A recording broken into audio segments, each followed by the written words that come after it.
বিমানবন্দরের সুরক্ষিত ভল থেকে অত্যাধুনিক অস্ত্র চুরির ঘটনা ঘটেছে। 2 দিন ধরে এ খবর সরকার চেপে রেখেছিল। তবে গণমাধ্যমে এ খবর ফাঁসার পর নিজের স্বভাবসুলভ চটুল কথা বলেছেন স্বরাষ্ট্র উপদেষ্টা।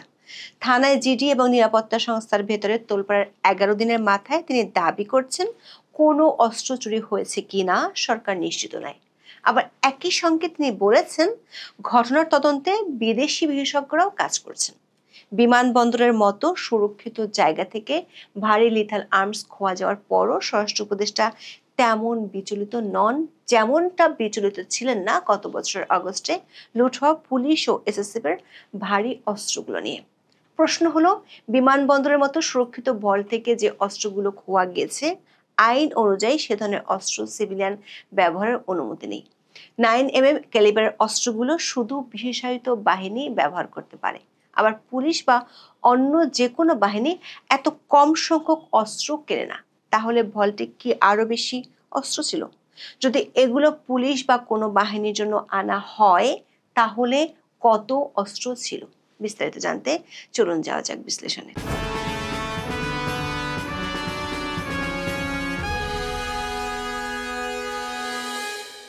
হযরত শাহজালাল আন্তর্জাতিক বিমানবন্দরের কার্গো কমপ্লেক্সে ভয়াবহ আগুন লাগে 18 অক্টোবর দুপুরে।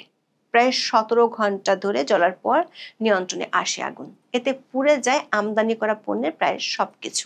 তবে ভয়াবহ আগুনও প্রায় অক্ষত ছিল কমপ্লেক্সের স্ট্রং রুমের ভল্টে রাখা জিনিসপত্র। আগুন নেভানোর পর বিভিন্ন সংস্থার উপস্থিতিতে স্ট্রং রুমটি সিলগালা করা হয়।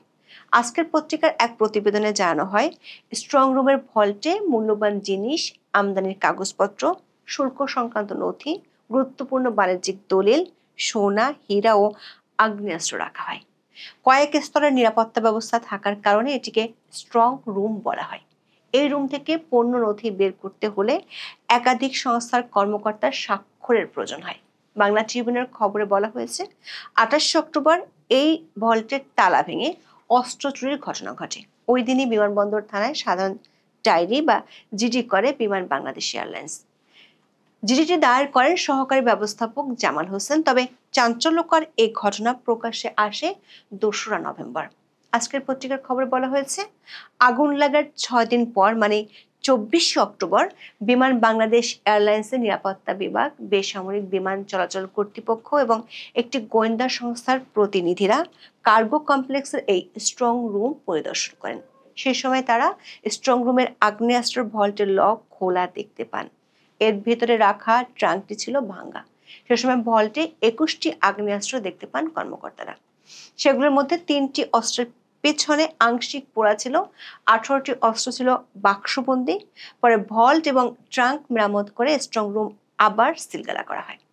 জিডিতে মোহাম্মদ জামাল হোসেন উল্লেখ করেন, 27 অক্টোবর রাত 9টা 50 পুলিশ সদস্য আনসার সহ সর্বশেষ সিলগালা দেখে এসেছিলেন তিনি। পরের দিন সকাল 7টা 7 দিকে বিমান নিরাপত্তা শাখার ডিউটি অফিসার জাহাঙ্গীর আলম খানের মাধ্যমে জানতে পান স্ট্রং রুমের ভল্টের তালা লাগানো নেই। বিষয়টি ডিজিএম সিকিউরিটিকে জানিয়ে বিমানবন্দরে আসেন তিনি। এরপর ডিজিএম সিকিউরিটিও বিমানবন্দরে আসেন। বিমান নিরাপত্তা ডিউটি অফিসার জাহাঙ্গীর আলম খান ও ডিজিএম সিকিউরিটি দুজনেই কর্তব্যরত পুলিশ সদস্য সহ স্ট্রং রুমের ভল্টের কাছে গিয়ে দেখতে পান কোনো তালা লাগানো নেই। আজকের পত্রিকার তথ্য অনুযায়ী অস্ত্রগুলোর মধ্যে ছিল যুক্তরাষ্ট্রের তৈরি M4 কার্বাইন রাইফেল ও ব্রাজিলের টরাস কোম্পানির তৈরি সেমি অটোমেটিক পিস্তল। অস্ত্র সংক্রান্ত তথ্য পরিবেশন করে এমন বেশ কয়েকটি ওয়েবসাইট ঘেঁটে জানা যায়, কোল্ট M4 কার্বাইন রাইফেল মার্কিন যুক্তরাষ্ট্রের তৈরি। বিশ্বব্যাপী স্পেশাল ফোর্সগুলোর কাছে এই অস্ত্রটি ব্যাপকভাবে জনপ্রিয়। বাংলাদেশের স্পেশাল ফোর্সের কাছেও এর গ্রহণযোগ্যতা এবং কদর আছে। Bangladesh arm forces, special forces বা কমান্ডো ইউনিট ও পুলিশের স্পেশাল ইউনিটগুলো ব্যাপকভাবে এই রাইফেল ব্যবহার করে থাকে। 5.56 × 45 mm ন্যাটো ক্যালিবারের বুলেট সম্পন্ন এই রাইফেলের কার্যকরী দূরত্ব 500 মিটারের মতো। এটি প্রতি মিনিটে 700 থেকে 900 রাউন্ড পর্যন্ত গুলি ছুটতে পারে। প্রতিটি ম্যাগাজিনে 30টি করে বুলেট থাকে।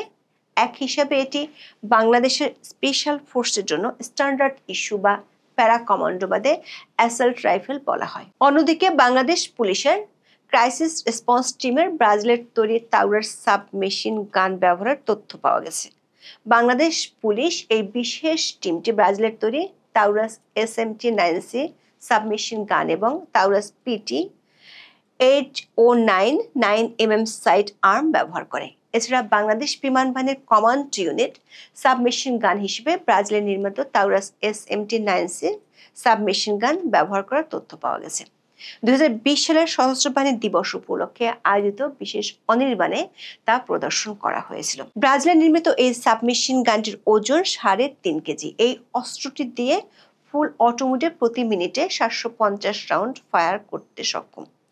বিমানবন্দরের মতো এতটা সুরক্ষিত এলাকায় 2 দফায় ভল্ট ভাঙা এবং অত্যাধুনিক অস্ত্র চুরির ঘটনা ফাঁস হওয়ার পর চলছে তোলপাড়।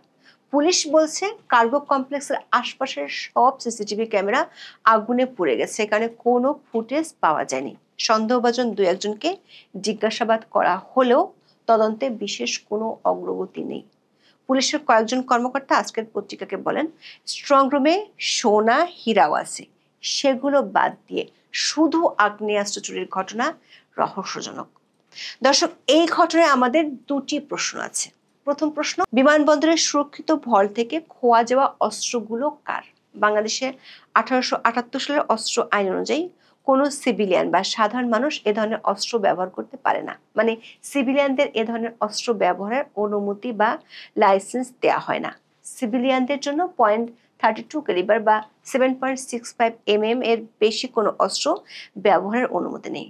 9mm বা 45mm ন্যাটো ক্যালিবার অস্ত্রগুলো বিশেষায়িত বাহিনীগুলো ব্যবহার করতে পারে।